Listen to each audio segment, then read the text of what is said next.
Have you ever stood in front of a chaotic swirl of paint splatters and thought, is this really art?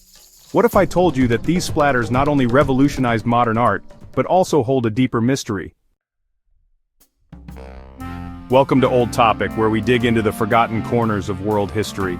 And today we unravel the enigma of Jackson Pollock's drip paintings, one of the most puzzling chapters in 20th century art.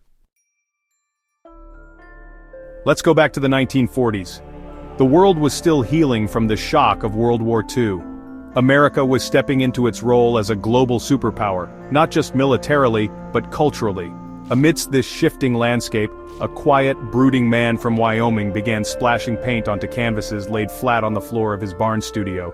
That man was Jackson Pollock, and what he created shook the foundations of the art world. At first glance, Pollock's drip paintings looked like the product of randomness, chaos, maybe even accident. But what if it wasn't?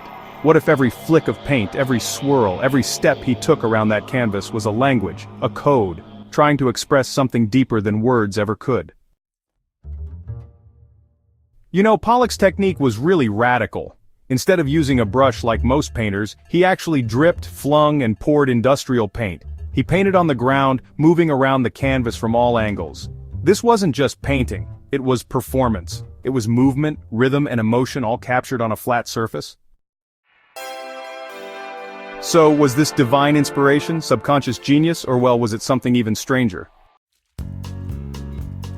Some researchers have pointed out that Pollock's paintings show patterns found in fractal geometry, the same kind of math you see in nature, like the branching of trees, the flow of rivers, even the veins in leaves. Decades after his death, scientists started analyzing his works and, surprisingly, found mathematical consistencies that suggested an eerie level of control and complexity. Could it be that Pollock, without any formal knowledge of mathematics, was instinctively tapping into the structure of nature itself? But there's another layer. Some art historians believe Pollock's work wasn't just about aesthetics or emotion. They suggest his paintings were part of a Cold War strategy. Yes, you heard that right.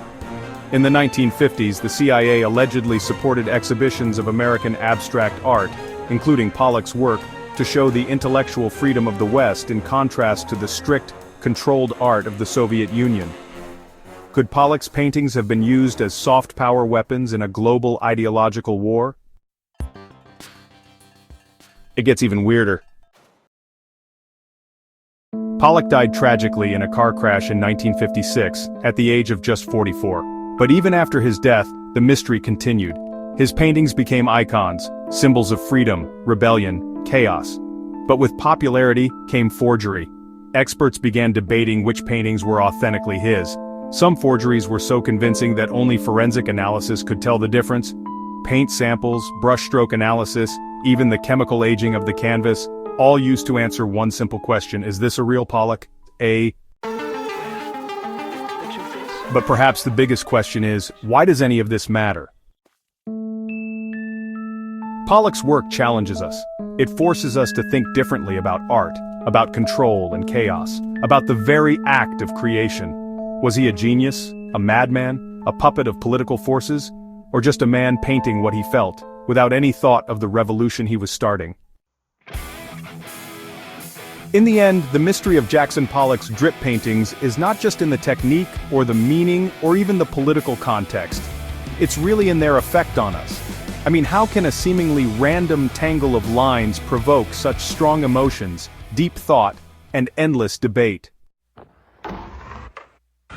Maybe the answer lies in the paint itself, in every layer, every drip, every movement. Maybe the paintings are not meant to be understood, but experienced. Maybe, just maybe, the mystery isn't in the art, but in how we see it. This has been Old Topic, where the past is never quite finished telling its story. If you think you've seen it all, well, think again. Because some stories, like Pollock's paintings, get more complex the longer you stare.